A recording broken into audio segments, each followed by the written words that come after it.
Le journal. Merci de rester fidèles à l'écoute des programmes de Radio Gabon. Bienvenue à cette édition d'information. Les titres du journal, avec vous, Marina Moussavou. Le porte-parole de la présidence de la République fait taire les rumeurs sur le supposé vaccin contre le Covid-19. Jessie Elaïkoga, invité de Radio Gabon, rassure les populations sur la faisabilité des mesures présidentielles dans la lutte contre le coronavirus. La CENI, la seule compagnie maritime de l'État spécialisée dans le transport des personnes et des marchandises, écope de lourdes peines administratives et judiciaires pour avoir transporté 10 passagers dans le 7 Kama, en bravant ainsi les prescriptions gouvernementales visant à limiter la propagation du Covid-19 au Gabon. Soutenez les sages-femmes et le personnel infirmier, c'est sous ce slogan que la communauté internationale célèbre la Journée mondiale de la santé. Objectif, informer le public sur la contagion, la mortalité et la souffrance. Ravi de vous retrouver à cette édition d'information. Le saviez-vous? Il existe des gestes simples à connaître pour empêcher la propagation du coronavirus. On les appelle les gestes barrières. Quels sont-ils? Se laver fréquemment les mains avec un désinfectant à base d'alcool ou de l'eau et du savon. En cas de toux et d'éternuement, couvrez la bouche et le nez avec le coude fléchi ou un mouchoir. Jetez immédiatement le mouchoir et lavez-vous les mains. Évitez tout contact étroit avec une personne ayant de la fièvre et de la toux. Saluez sans se serrer la main. Évitez les embrassades. Nettoyez les objets et les surfaces souillées. Si vous présentez des symptômes de la grippe, fièvre, toux, éternuement, difficulté à respirer, ne vous rendez pas dans une structure sanitaire ou chez votre médecin traitant. Appelez le 1410.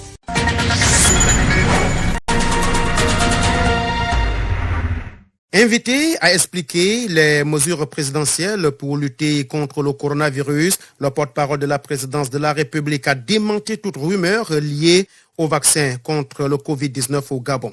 Ahmed Ryan Zengi. Le Gabon n'est pas un pays d'essai pour des tests vaccinaux. C'est en ces termes que le porte-parole de la présidence de la République a réagi quant aux fausses rumeurs de vaccins contre le coronavirus en Afrique. Jessie Elaïkoga. Il y a eu un amalgame qui s'est fait, d'accord ? Vous avez 2 médecins qui ont discuté sur une chaîne de télévision française en disant que l'une des solutions serait un vaccin et ils ont eu la malheureuse idée de dire que ce serait intéressant de le faire sur l'Afrique. Ça, c'est un premier pan. En même temps, vous avez un partenariat qui a été signé entre le Gabon et l'Agence française de développement autour d'un renforcement de la prise en charge et de la détection pour le Covid-19. Donc il y a un amalgame, un mélange qui a pu se créer qui laisse penser qu'il y aurait des tests de vaccins au Gabon. Le porte-parole du comité technique l'a encore dit la semaine dernière, il n'y aura aucun test de vaccin au Gabon. Le Gabon n'est ni candidat ni preneur.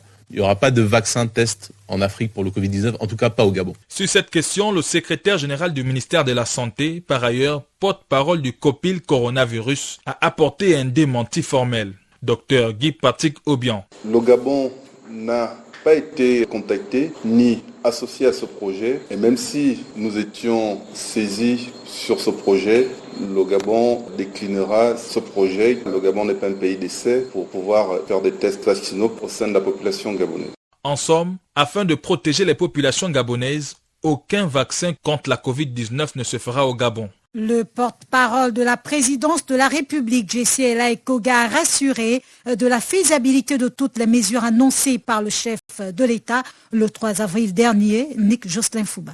Apporter des éclaircissements et des précisions sur certaines mesures à caractère social prises par le chef de l'État Libongo Ndimba lors de son discours à la nation le 3 avril dernier. Le porte-parole de la présidence République, Jessie Elaïkoga, s'est prêté à cet exercice en répondant à l'invitation de la rédaction de Radio Gabon. Parmi ces mesures, le non-paiement du loyer.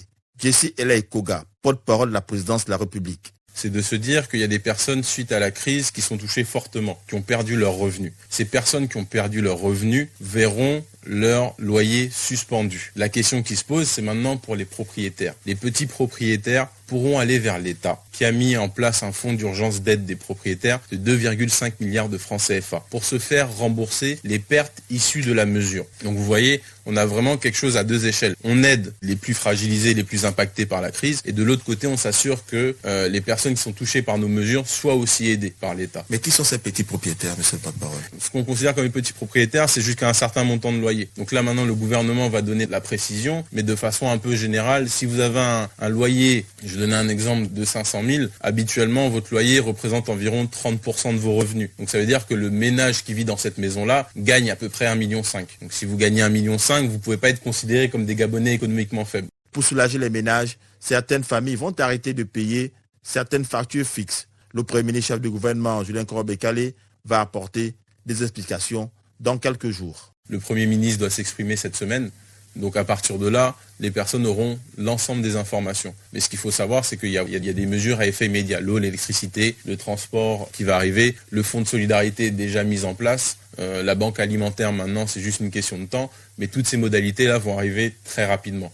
On s'achemine vers un confinement du Grand Libreville. Le Grand Libreville, c'est Libreville, Akanda, Owendo, Ntoum. Pour l'instant, pas de confinement total.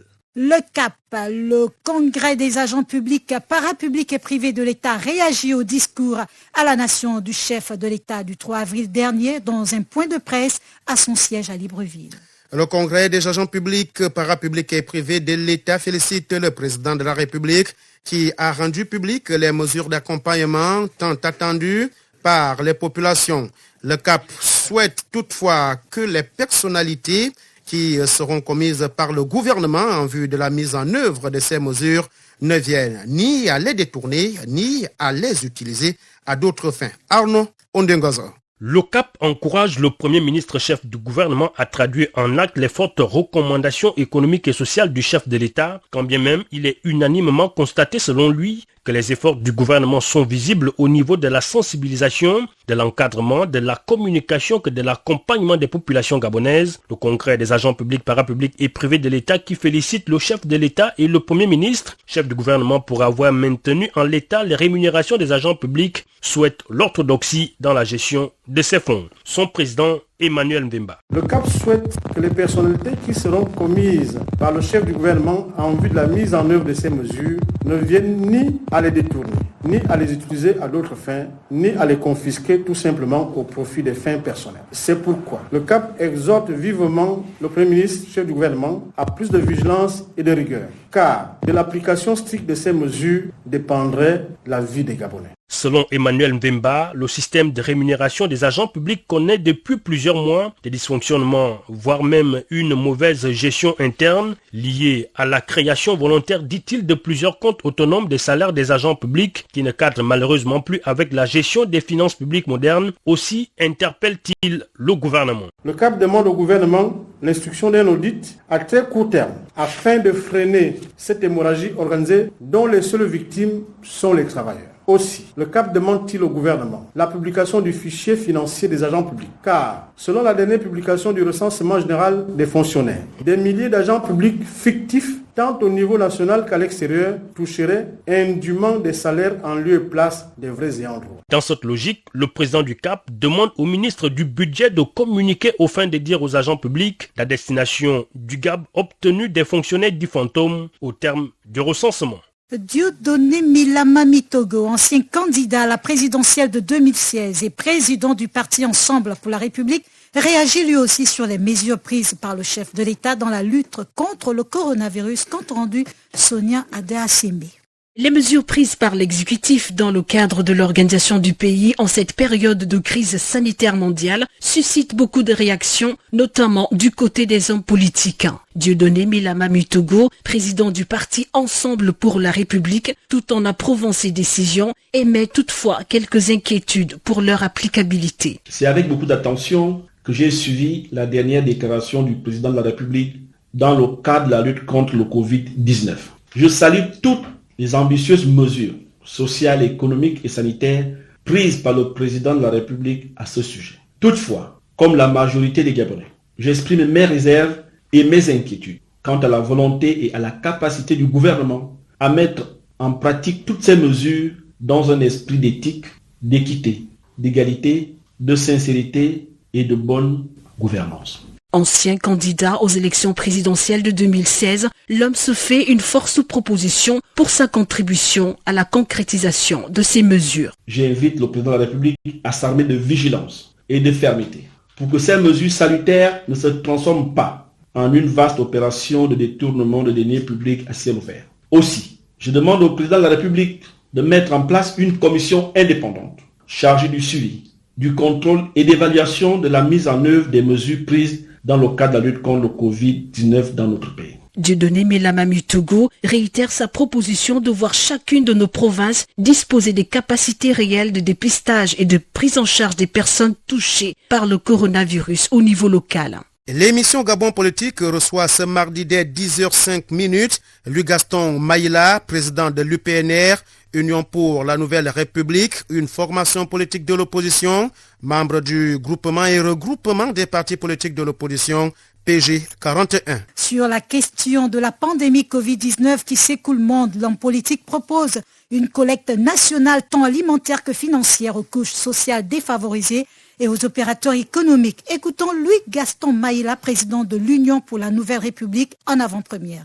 Mais si aujourd'hui on ouvre une collecte nationale à un endroit avec quelqu'un de désigné, chacun va donner ce qu'il peut et tout, et le peu là on peut le distribuer à ceux qui peuvent faire quelque chose pour que ceux-là aussi vivent. Si on se bat pour que les gens ne meurent pas du virus, mais c'est pas pour qu'ils meurent de faim, parce que là je ne vois pas à quoi aurait servi notre action. Donc moi je dis, il n'y a qu'à faire une collecte nationale. À la fin, on dit voilà, ça rapportait tant. On va sélectionner tous ceux qui ont eu les commerces fermés et tout, parce que dans les affaires de notre pays, c'est encore ceux qui en ont plus qui vont venir tendre la main, au lieu que ce soit ceux-là à qui on a privé d'activité. Donc moi je propose, honnêtement, qu'on fasse une collecte nationale, qu'on dise un endroit où chacun de nous va donner qui 100 000, qui 50 000, qui 20 000. Donc ce peu-là, ajouté à ce que le gouvernement peut ajouter, nous aurons des gens qui, un temps soit peu, qui a perdu 100 000 francs parce qu'il était fermé, on dit bon, papa, voilà 50 000, qui a perdu 200 000 francs, on dit papa, voilà, parce que les autres Gabonais seraient venus à la rescousse. À cela, il faut ajouter l'effort du gouvernement lui-même, parce que là, on a dit de fermer. Mais il faut qu'on fasse une liste de tous ceux qui ont eu à fermer le nom et adresse téléphone de la personne. Le jour que l'effort doit être fait, on les appelle. C'est peut-être le moment d'amener du riz et des noms. Là, en ce moment-là, je crois que c'est le moment d'aller dans les quartiers où les gens n'ont rien. Bon, on amène qui 100 sacs de riz, 50 sacs de riz. Mais comment les partager? Il faut d'abord organiser l'opération. Nous parlons toujours de la pandémie du coronavirus qui ouvre le bal des vampires au Gabon. Les hommes politiques font une récupération. Il suffit d'observer les nombres de sorties médiatiques de soutien, de félicitations ou de dénonciations de certains acteurs politiques suite aux mesures d'accompagnement prises par le chef de l'État, Ali Bongo Ondimba, qui en réalité reste dans ses missions régaliennes. Le regard de la rédaction avec Claudette Eouré. Conformément aux dispositions constitutionnelles, le président de la République est l'incarnation de l'autorité de l'État dont la mission est entre autres de protéger son peuple en situation de crise ou de tout autre danger. Il ne partage cette compétence avec aucune autre force de la cité, même si le droit de critiquer est admis dans un système de gouvernance démocratique comme le nôtre. C'est dire que les multiples sorties des forces politiques autres que celles au pouvoir ne se justifient vraiment pas dans ce contexte de lutte contre le coronavirus lorsque le chef de l'État prend des mesures d'accompagnement pour soulager les populations en détresse. Le plus important est que ces mesures se traduisent rapidement en actes concrets car la précarité et la propagation de la pandémie Covid-19 ont incontestablement un lien très étroit qu'il faudrait de prime abord détruire si l'on veut éviter un nombre de victimes incalculables à la fin de ce péril dans notre pays. Le leader de telle ou telle formation politique a salué les mesures prises par le chef de l'État, tel autre les a trouvées insuffisantes, le gouvernement devrait aller plus loin, etc. Toutes ces phrases de soutien, de calcul ou de colère ne relèvent que du jeu politique sans véritable enjeu sur la vie des Gabonais qui d'ailleurs n'accordent plus de crédit à la politique politicienne. Le peuple gabonais dont tous les acteurs politiques parlent en son nom attend avec impatience les appuis aussi bien financiers que matériels de la part de ces acteurs au-delà des actions gouvernementales. En lieu et place des messages de soutien, de rejet ou de neutralité du discours de l'exécutif, il serait mieux d'inonder les villages et villes du Gabon des gels hydroalcooliques, des gants, bavettes, kits alimentaires, voire des plaquettes de chloroquine, comme lors des campagnes électorales, afin de mieux protéger les futurs électeurs contre le coronavirus, l'ennemi planétaire. Le nombre de cas positifs au coronavirus a évolué à une vingtaine de cas. Libreville constitue pour l'heure le principal foyer de contamination. Toute chose qui suscite des interrogations sur la capacité réelle de notre pays à faire face à cette pandémie. L'analyse d'Ahmed Ryan Zengi. La propagation du coronavirus au Gabon est passée à plus d'une vingtaine de cas en 3 semaines. Une contamination devenue essentiellement communautaire, due en partie au non-respect des mesures barrières. Dr Guy Patrick Obiandon, porte-parole du comité de pilotage de veille et de riposte contre le coronavirus. Il s'agit des contaminations secondaires, c'est-à-dire des personnes qui ont été en contact avec des sujets contaminés au Covid-19. À ce stade de la pandémie, l'opinion s'interroge tout de même sur les capacités d'accueil de nos structures hospitalières, notamment la qualité du personnel, le nombre de lits disponibles et le nombre des respirateurs. Lors de ses conférences de presse quotidiennes, Guy Patrick Obian invite l'ensemble des Gabonais à prendre conscience de l'évolution de la maladie, qui est en effet une réalité dans notre pays. Le respect des gestes barrières est aujourd'hui capital pour briser la chaîne de contamination de cette épidémie qui migre progressivement dans nos familles, nos communautés et notre administration. Il faut rappeler à toutes fins utiles que le respect scrupuleux des gestes barrières peut constituer un moyen important de prévention contre le coronavirus. Nous parlons à présent de transport urbain. Les bus Transurb et de Sogatra chargés d'assurer le transport gratuit des personnels de santé et de sécurité de forces de l'ordre et les usagers pendant la période du Covid-19 n'ont pas démarré leurs activités ce lundi 6 mars 2020. Les bus sont encore parqués à la Cité de la démocratie de Libreville. Le constat est d'Edgar Kaba.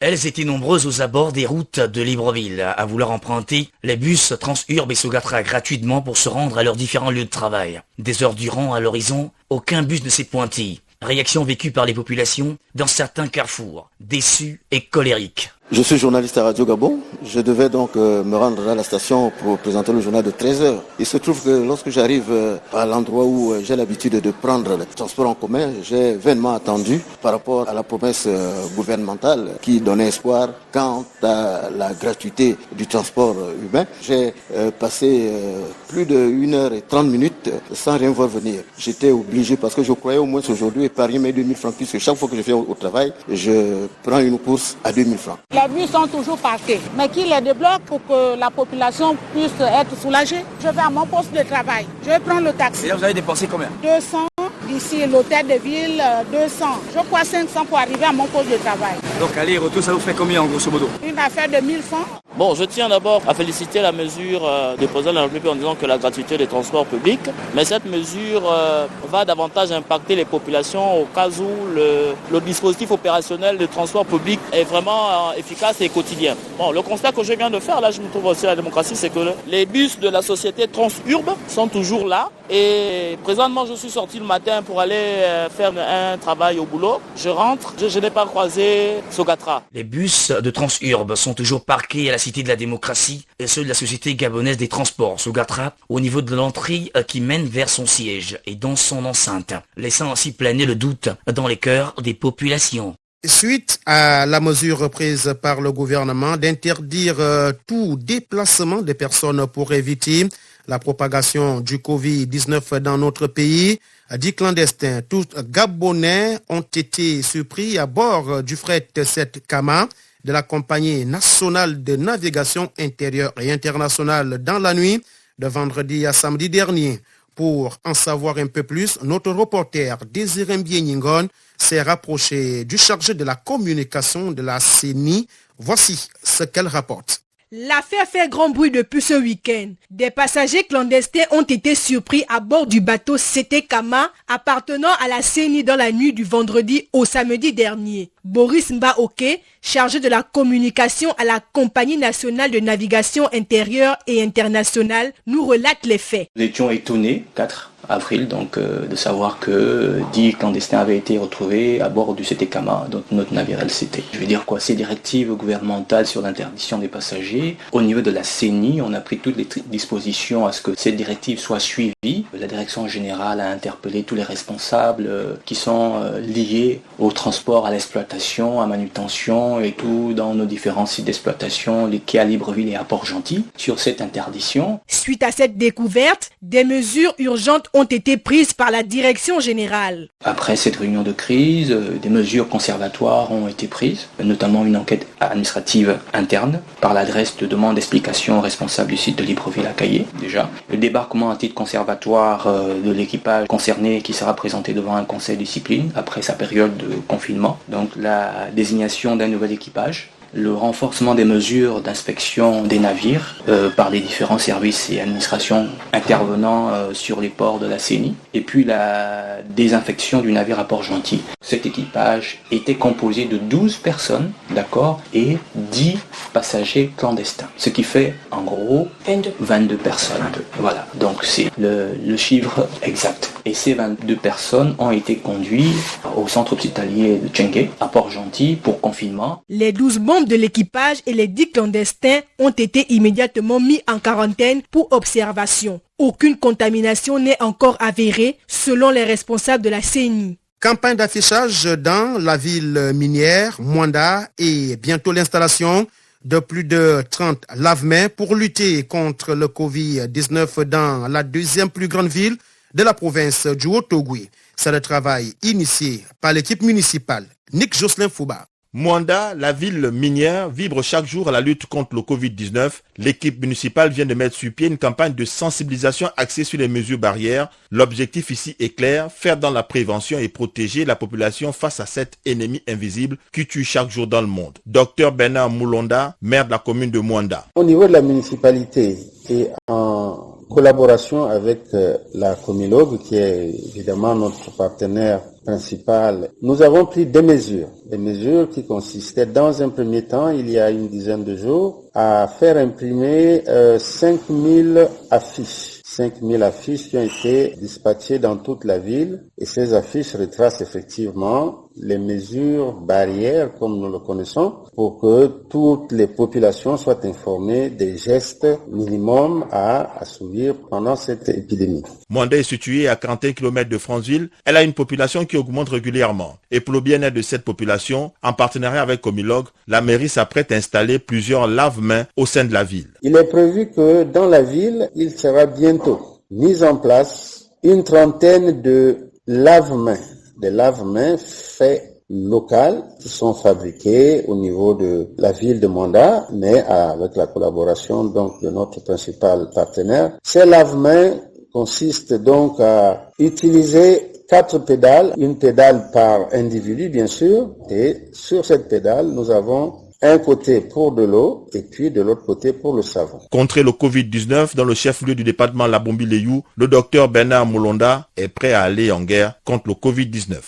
Le Gabon, à l'instar de la communauté internationale, célèbre la Journée mondiale de la santé sous le slogan « Soutenez les sages-femmes et le personnel infirmier ». Une occasion de rendre hommage au travail des sages-femmes et du personnel infirmier et de rappeler aux dirigeants de la planète le rôle déterminant que ces personnels jouent pour préserver la santé des populations partout dans le monde. Caroline Assoumou-Mombe.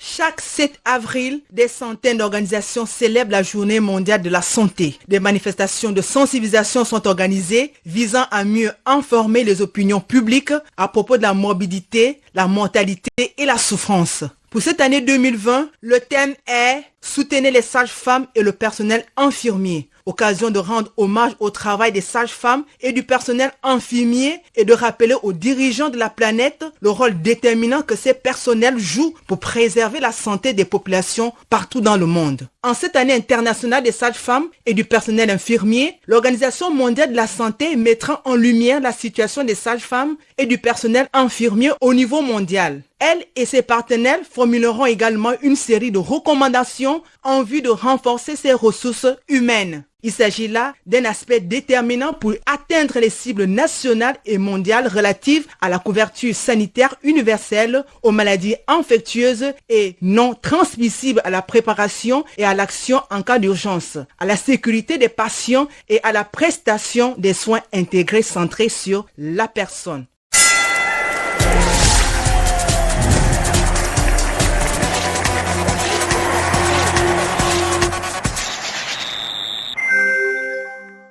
Le sport à présent avec vous, Tony Ruffin Mavourolou. Nous ouvrons l'actualité sportive avec la pandémie du coronavirus qui a bouleversé l'ordre mondial et la famille du sport semble le plus frappée en raison de la suspension de toutes les compétitions et d'autres activités sportives.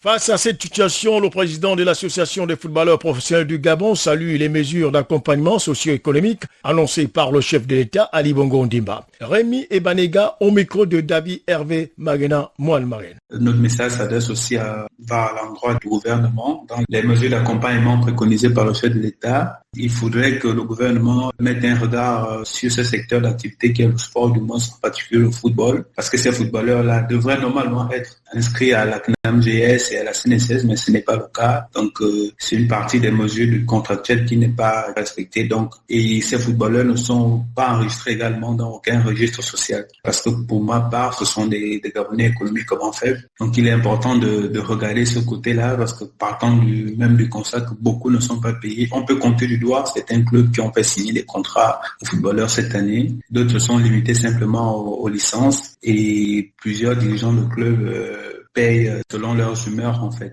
Cette situation est un peu particulière et nous sommes en situation de crise. Le plus important, c'est de regarder de manière particulière comment accompagner ces footballeurs qui sont dans une situation sociale assez compliquée, même qu'il était déjà avant que la crise n'impacte la situation au niveau du Gabon. Le championnat gabonais est à l'arrêt depuis quelques semaines en raison de la pandémie du coronavirus. Pendant ces moments de confinement, le club Manga Sport de Mwanda a pris certaines mesures afin de maintenir ses joueurs en forme et assurer leur sécurité. Écoutons l'entraîneur de cette formation, Kevin Johnny, joint au téléphone par David Hervé Marina Moine-Marine. Par rapport aux mesures prises par le gouvernement et la pandémie qui sévit dans le monde entier, nous ne pouvons que nous conformer aux exigences du gouvernement. Donc pour l'instant, l'AS Manga Sport a suspendu les entraînements collectifs. Nous procédons par des entraînements individuels. Je mets en ligne chaque début de semaine un programme à chaque joueur individuellement pour continuer à maintenir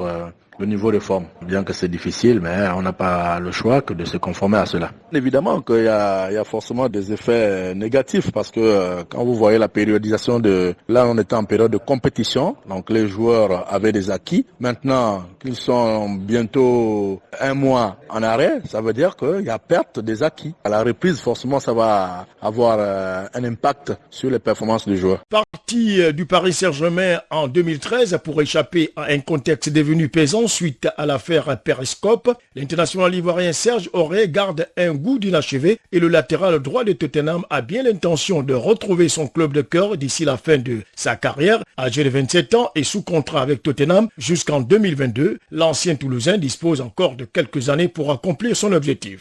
Les footballeurs du Bayern de Munich de retour à l'entraînement. Le club allemand a convoqué ses joueurs ce lundi 6 avril pour une séance qui doit avoir lieu par petits groupes et à huis clos. Alors que tous les principaux championnats européens de football sont toujours suspendus, un retour sur les pelouses commence à s'esquisser. Suspendu depuis le 12 mars, le championnat allemand est à l'arrêt au moins jusqu'au 30 avril. La Ligue de football allemande s'est toutefois dite déterminée à terminer la saison le 30 juin prochain. Mesdames, Messieurs, c'est ainsi que s'achève ce journal, mais avant le rappel des titres.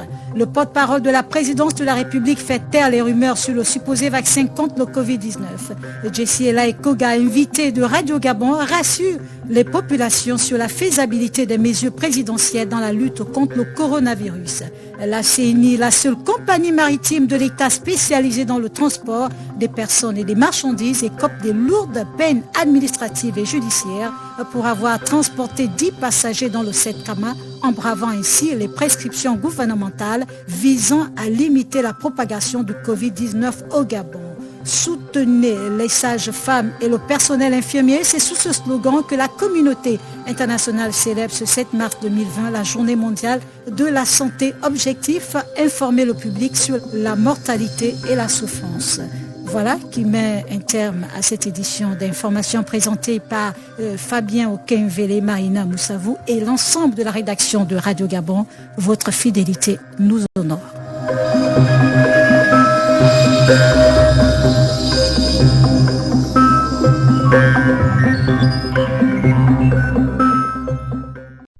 Vous Vous êtes câblé sur Radio Gabon émettant de Libreville, 88.7, 96.5 FM. Où que vous soyez, nous sommes avec vous.